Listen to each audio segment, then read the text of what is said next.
Have you ever caught yourself thinking something like this? The more I worry about my child, my partner, my work, the more things seem to go wrong. Have you ever wanted to protect someone so badly that you could not stop imagining all the terrible things that might happen to them, only to realize one day that your love has started to feel like a heavy curse on their shoulders?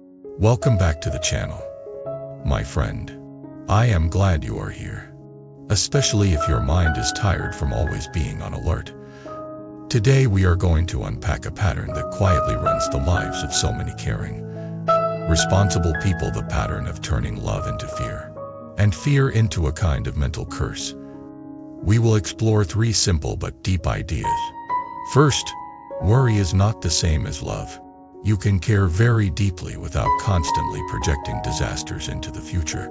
Second, fear-based, repetitive worry has a strange power to shape reality. Not because the universe punishes you for negative thinking, but because your inner posture changes your words, your tone, your decision, and the emotional climate around you. Third, it is actually possible to train your mind to turn cursing worry into what we can call protective care, minus a way of loving that is awake, realistic, and genuinely supportive instead of suffocating. I will tell you stories of parents, partners, and ordinary people whose worry almost broke the very things they were trying to protect. Then, slowly, we will walk into another way of being, a way where you still care, still act, still stay awake, but no longer let fear sit in the driver's seat of your destiny. So let us start with a place many of us know too well: the worried parent. Imagine a mother named Anna. When her son Leo was born, she looked at his tiny face and felt a wave of fierce love crash over her. In that moment, she quietly promised, "I will protect you for the rest of my life." As he grew into a child, her promise turned into a kind of constant scanning. When he ran in the playground, she saw a broken bone. When he coughed at night, she saw severe illness. When he walked to school alone for the first time, she saw strangers and accidents on headlines. At first, this did not look like a problem. People around her said, "You are such a good mother. You are so careful." She read articles, joined parenting groups, memorized statistics about safety. But slowly, something began to change. When Leo asked to climb higher on the jungle gym, she said, "No, that is too dangerous. You will fall." When he wanted to ride his bicycle around the block, she said, "You cannot. You might get hit by a car." When he brought home a note about a school trip, she imagined every possible disaster and said, "It is better if you stay home. Those things are risky." At first, he listened. He was little. He trusted that her fear was reality. But as he grew, her constant messages became the background music of his life. Be careful. Do not trust people. The world is dangerous. If you are not cautious enough, something terrible will happen. Her worry was sincere. It came from love. But listen to the hidden spells inside those sentences. You will fall. You might get hit. It is too risky. Bad things are waiting for you. Without realizing it, Anna was doing 2 things at once. She was sending her son into the world with mental images of danger attached to almost everything. And she was feeding her own nervous system with constant pictures of disaster. One day, when Leo was about 13, he came home later than usual. His phone battery had died, and he had not warned her. When he unlocked the door, he found her standing in the hallway, shaking. "Where were you?" she shouted. "Do you know what could have happened? You could have been hit by a car, kidnapped, attacked, killed." He stared at her. In his mind, he had simply stayed at the park a bit longer, talking with friends. All he heard in her voice was not love, but panic, and a strange, heavy expectation. "I am sure something bad was going to happen to you." He felt anger rise. "You always think the worst," he said. "Why can you not just trust me for once?" He slammed his door. She collapsed on the couch and cried. In her heart, She thought, "See, I knew it. He is becoming rebellious. The world is dangerous.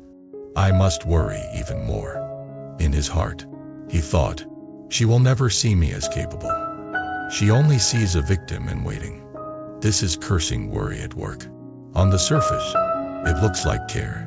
Underneath, it carries a deep, repeated belief that the world is out to get the person you love in, that they cannot handle it without your fear watching over them. The more Anna worried, the less her son felt trusted, and the more tension grew between them. The relationship started to crack, not because she did not love him enough, but because she loved him with fear instead of with wisdom. Now, let us look at a different family. Imagine another mother, Laura, who also loves her daughter fiercely. She reads the same news.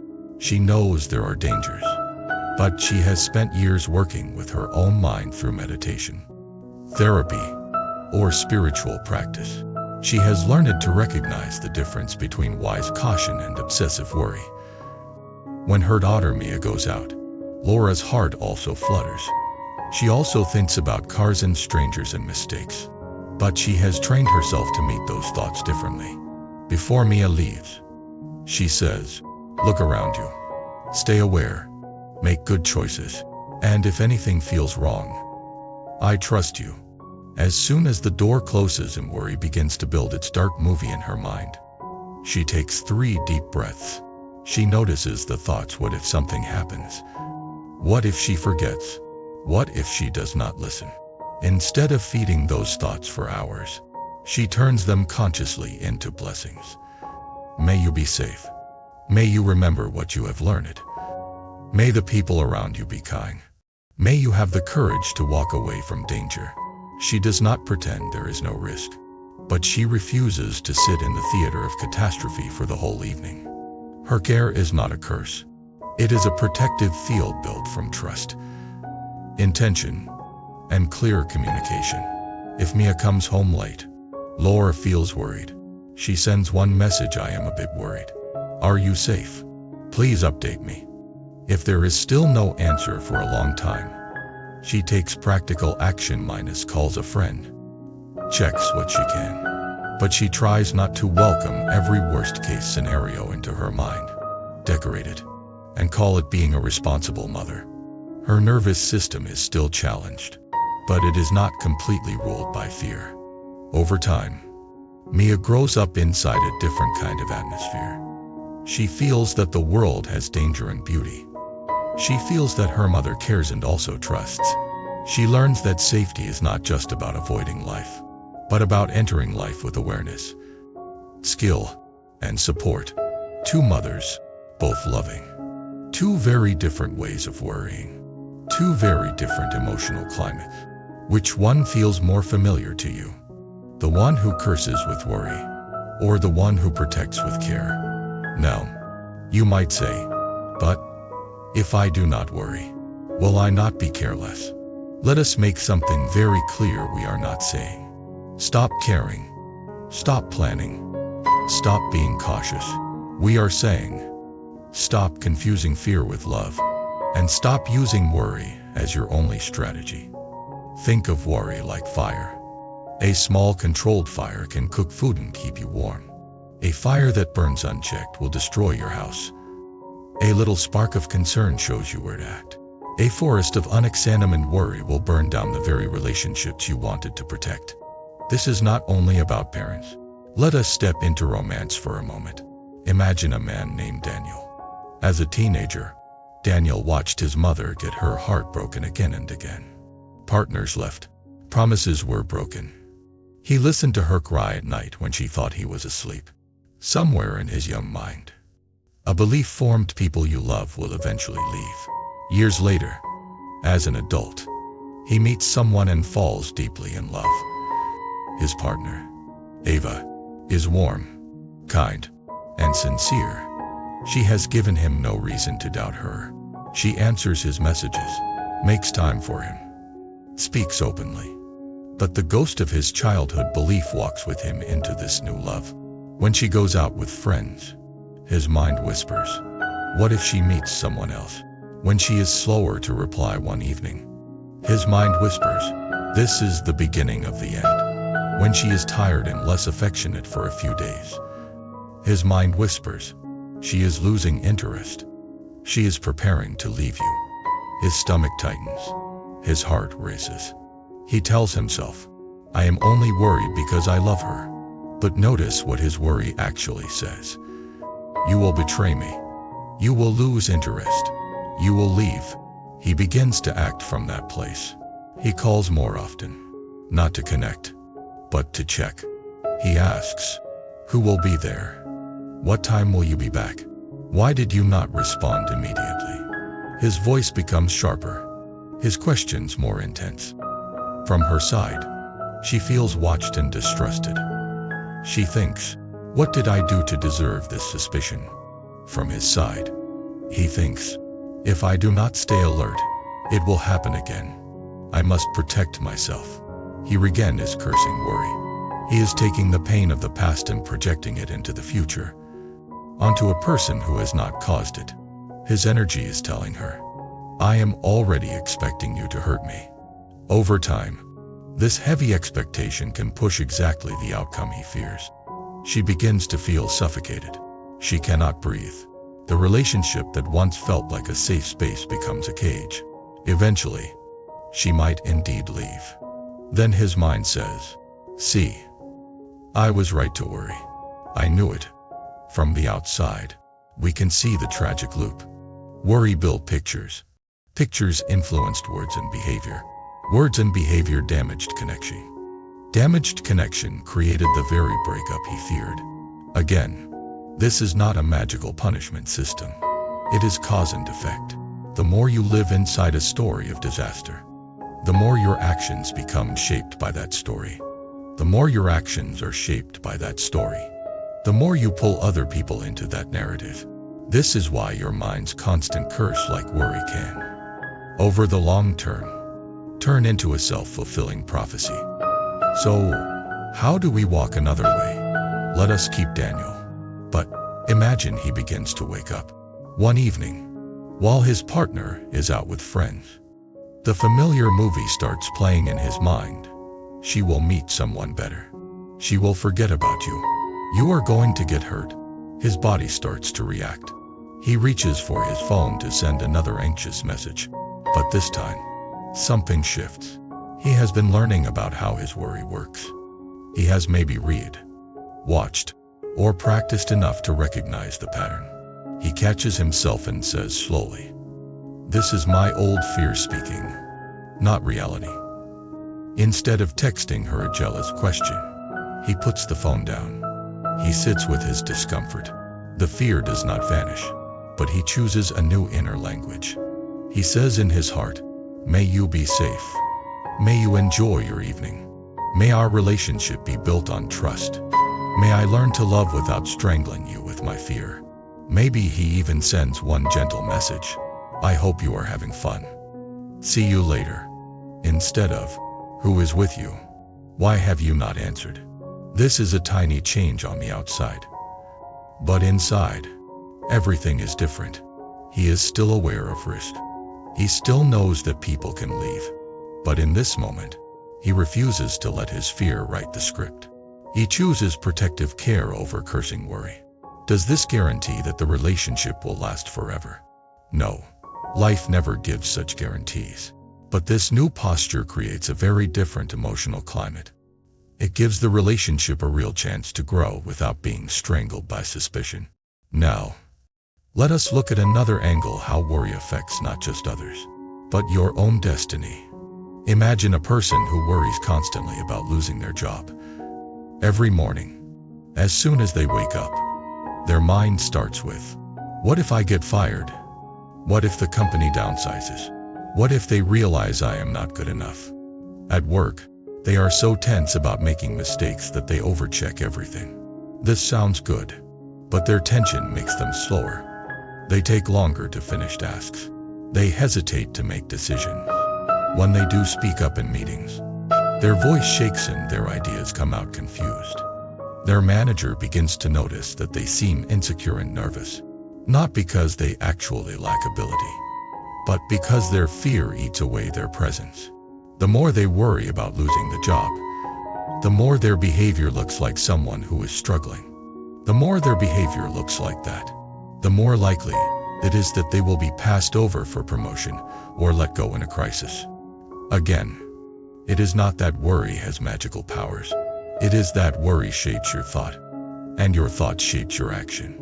From a spiritual perspective, you are constantly planting seeds in your consciousness with your repetitive thoughts.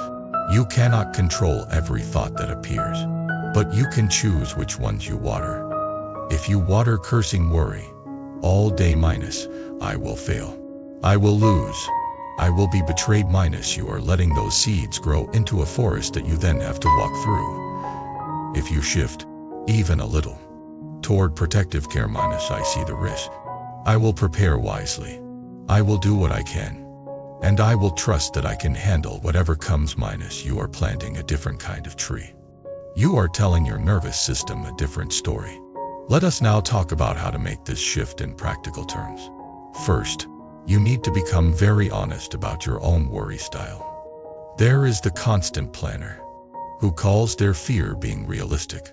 There is the catastrophizer, who jumps from one small issue to the worst possible outcome in seconds. There is the controller, who uses worry to justify controlling everyone around them. There is the self-punisher, who worries as a way of beating themselves up. Which one sounds like you? Maybe you are a mix. Start by catching your typical sentences. Do you often say, I just know this will go wrong? Do you often think, if I do not worry about it, something bad will definitely happen? Do you often say, I worry because I care, without noticing how exhausted and resentful you feel? These sentences are clues. They show where your worry has become a habit, not a wise response. Second, practice separating concern from curse. Concern says, my child is starting to hang out with people who might be a bad influence. This could be dangerous. Let me observe more. Talk to them. Set some boundaries. And maybe seek advice. Curse says, my child will definitely be ruined by these friends. They will throw away their life. They will never succeed. Everything is doomed. Concern says, my partner is spending more time away. I feel distant. I want to understand what is happening. Speak honestly about my needs and fears. Curse says, they are definitely cheating. They will betray me. Love always fails. I am cursed. Concern says, the industry is changing. I should update my skills, build a savings buffer, and stay alert. Curse says, I will lose everything.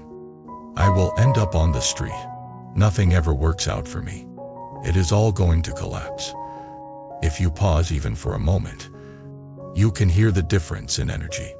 Concern is clear, alert, grounded. Curse is heavy, repetitive, absolute. When you notice yourself sliding from concern into curse, you can gently pull yourself back. Third, start training your nervous system with a simple practice. Turn each wave of worry into a short blessing and a small action. For example, you worry about your child every night. Instead of thinking for an hour about all the things that could go wrong, you spend 3 minutes in focused blessing. May you be safe. May you remember what is right and wrong. May kind people help you. May your own wisdom wake up when you are in danger. Then, you ask, what small action can I take today that genuinely protects them, rather than just feeds my fear? Maybe it is having one honest conversation, where you listen more than you lecture. Maybe it is modeling calm behavior at home, so they feel safe sharing with you. Maybe it is educating yourself about the real risks they face. Instead of vague horror stories, you do the action, then you let go for now. When the next wave comes, you repeat. Over time, your mind learns a new path. Worry becomes a signal to bless and act, not a hole to fall into for hours. Fourth, remember that you are not the God of the universe. This might sound obvious, but many of us live as if our worry controls reality. We secretly think, if I stop worrying about my mother, something will happen to her. If I stop worrying about my partner, they will definitely hurt me. If I stop worrying about my job, I will become lazy and fail. So we use worry like a charm. As long as we hold it tightly, we think we can keep chaos away. But we are not that powerful. Bad things sometimes happen even when we worry. Good things sometimes happen even when we forget to worry. What we can control is not the whole world, but our intention and the way we respond. From a spiritual point of view, this is where trust in cause and effect becomes medicine. If you trust that actions have consequences, that good seeds and bad seeds eventually ripen, you can relax a little, not into laziness, but into a wiser responsibility. You do what you can to plant good seeds: kindness, honesty, preparation, communication, boundaries, and you accept that the rest is not 100% in your hands. This acceptance softens the nervous system. Worry no longer feels like your only tool. Fifth, extend compassion toward the part of you that worries. Very often, worriers were once children in unstable situations. Maybe nobody watched out for you, so you learned to always watch out for everyone. Maybe bad things happened suddenly, so your mind learned to always scan for danger. Maybe the adults in your life were careless, so you took on the role of the cautious one. Your worry started as a form of self-protection. If you now attack yourself for worrying, you add another layer of violence on top. Instead, treat your inner warrior like a loyal but exhausted guard dog. It has been barking for years at every noise, real or imagined. You can gently say, "Thank you for trying to protect me all this time. I am older now. I have more tools. You do not need to bark all night anymore. When there is real danger, I will listen. But when there is just wind, we can both rest." You might even speak these words out loud when you are alone.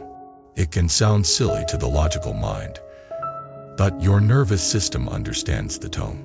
Little by little, the warrior in you will trust that it can relax occasionally without the world ending.